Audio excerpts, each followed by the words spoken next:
BNP Awami লীগকে নিষিদ্ধ করার ব্যাপারে সবচেয়ে বেশি বাদ করে দিয়েছে যে আওয়ামী লীগ নিষিদ্ধ করা যাবে না। এই বক্তব্য সবচেয়ে বেশি আওয়ামী লীগের, এই সে বিএনপি নির্বাচনে আনার জন্য, আওয়ামী লীগকে নির্বাচনে আনার জন্য যেন আওয়ামী লীগ ইনক্লুসিভ নির্বাচন হয়, ইনক্লুসিভ নির্বাচন হওয়ার ব্যাপারে সবচেয়ে বেশি বক্তব্য কি দিছে বিএনপি। আওয়ামী লীগকে নির্বাচনে আনার জন্য সবচেয়ে বেশি বক্তব্য কার? বিএনপি। আওয়ামী লীগের সমস্ত সম্পত্তি দখল করছে কে? এস আলম গ্রুপের সমস্ত সম্পত্তি কার কাছে? এস আলমের সমস্ত গাড়ি কার কাছে?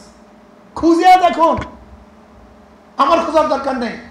লক্ষ লক্ষ কোটি কোটি টাকা দিয়ে আওয়ামী লীগকে বাংলাদেশের ভারতে পাচার কারা করছে, এটা খুঁজে দেখেন তো আপনারা, ভালো মতো খোঁজেন তো, তাহলে বুঝতে পারবেন কারা এই কাজগুলি করছে।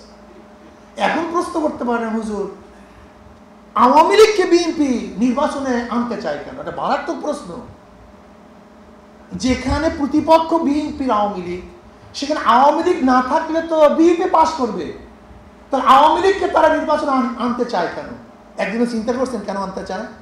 বলেন তো, আওয়ামী লীগ বিএনপি যখন নির্বাচনে অংশগ্রহণ করেছে, বিএনপি ভোট গ্রহণ করার জন্য তাদের বক্তব্যটা কি ছিল মনে আছে?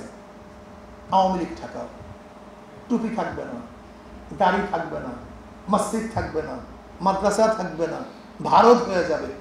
বলতে এছাড়া বিএনপি ভোট নেওয়ার আর কোনো বক্তব্য শুনছেন আজ পর্যন্ত?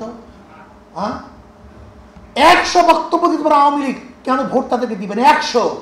কিন্তু আমাকে একটা বক্তব্য শোনান যে এই বক্তব্যের কারণে বিএনপি ভোট নিবে, একটা বক্তব্য শোনান তো। যে বিএনপি 2001 থেকে 2005 পর্যন্ত ক্ষমতায় ছিল, 2006 পর্যন্ত, তারা 2008-এ ক্ষমতা আসতে পারে নাই কেন? বিপুল ভোটে হারছে কেন? এর কারণটা কি?